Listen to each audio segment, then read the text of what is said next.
అది నగర జీవన ప్రమాణమే కారణమా? లేక సిటీ కల్చర్‌లో పెరుగుతోన్న కక్షలు, కార్పణ్యాలే రీజనా? లేక డబ్బు ప్రభావమా? ఓటీటీల ఎఫెక్టా? అదని చెప్పలేం కానీ, ఇటీవల హైదరాబాద్‌లో హత్యలు పెరుగుతున్నాయి.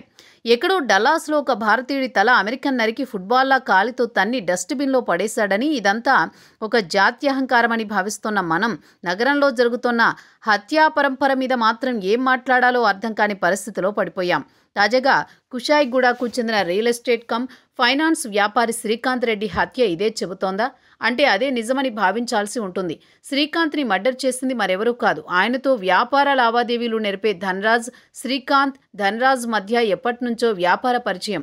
అయితే ఈ మధ్య ఇద్దరి మధ్య విభేదాలు పెరుగుతూ వచ్చాయి. ధనరాజ్కి ఎలాగైనా సరే శ్రీకాంత్ రెడ్డి అంతు చూడాలన్న కసి, దీంతో శుక్రవారం రాత్రి ఇద్దరూ కలిసి మందు సిట్టింగ్ వేసిన టైంలో ముహూర్తం ఫిక్స్ చేశాడు. ఆపై కావాలనే మాట కలిపి మరింత ముదిరేలా చేసి ఇద్దరి మధ్య కోట్లాటకు కారణమైంది. ఎప్పటినుంచో శ్రీకాంత్ని హతమార్చాలన్న ఉద్దేశంతో కత్తి పెట్టుకుని తిరుగుతున్న ధనరాజ్ ఎట్టకేలకు దాన్ని బయటకు తీసి శ్రీకాంత్పై దాడి చేశాడు. అతడు చనిపోయాడని తెలిసాక పారిపోయాడు.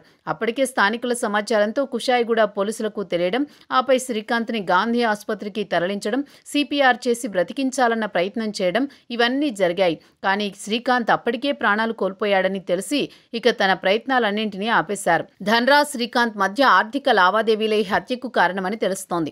తన భర్త హత్యకు సంబంధించిన వార్త తెలిసిన శ్రీకాంత్ భార్య అపర్ణ కన్నీరు మున్నీరైంది. తాను షాపింగ్కి వెళ్దామని అంటే పిల్లలకు పరీక్షలున్నాయని, అవయ్యాక పోదామని తన భర్త అన్నాడని, ఒకవేళ షాపింగ్కి వెళ్లి ఉంటే పరిస్థితి మరోలా ఉండేదని వాపోయిందామె. ఇక కూకట్పల్లికి చెందిన రేణు అగర్వాల్ హత్య సంగతి సరే. రేణు ఇంట్లో కేవలం 11 రోజుల క్రితమే పనిలో చేరాడు జార్ఖండ్కి చెందిన హర్ష రోషన్. ఆమెకున్న డబ్బు, గోల్డ్పై కన్నేశారు. అదే అదనుగా భావించి ఆమెను హత్య చేసి పారిపోయారు. వీరి ఆనవాళ్లు హఫీజ్పేట్ వరకు మాత్రమే కనుగొన్నారు పోలీసులు. ఆపై ఎంతకీ క్లూ జరగడం లేదు. ఇక్కడ డబ్బు, బంగారానిదే ప్రధాన పాత్ర. ఇదే కూకట్పల్లిలో సహస్ర హత్య సంగతి ఇందుకు భిన్నమైంది. ఇదైతే ఒక బాలుడు బాలికను హతమార్చిన పరిస్థితి. ఆ కుర్రాడు గత కొంతకాలంగా ఓటీటీల ప్రభావానికి లోనై చోరీలు, హత్యలు ఎలా చేయాలన్న స్కెచ్ వేసుకుని దాన్ని పేపర్లపై రాసుకుని మరీ అమలు చేయాలని చూశాడంటే పరిస్థితి ఏంటో ఊహించుకోవచ్చు. 3 2 ఘటనలు డబ్బు చుట్టూ తిరిగినవి. ఇక బాలుడు మర్డర్ చేయడం ఈ 3 భిన్నమైంది. దీన్ని బట్టి చూస్తే మనిషి ఆగ్రహావేశాలకు విచక్షణ కోల్పోవడానికి అమెరికాలోని డల్లాస్ అయినా, తెలంగాణలోని హైదరాబాద్ అయినా ఒకటే.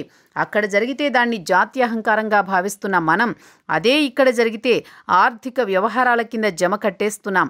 ఏ మాట కామాట ఈ విషయంలో ప్రపంచమంతా ఒకే సింక్లో ఉంది. దీని నుంచి బయటపడడానికి మరేదో గట్టి కృషి జరగాల్సి ఉంది.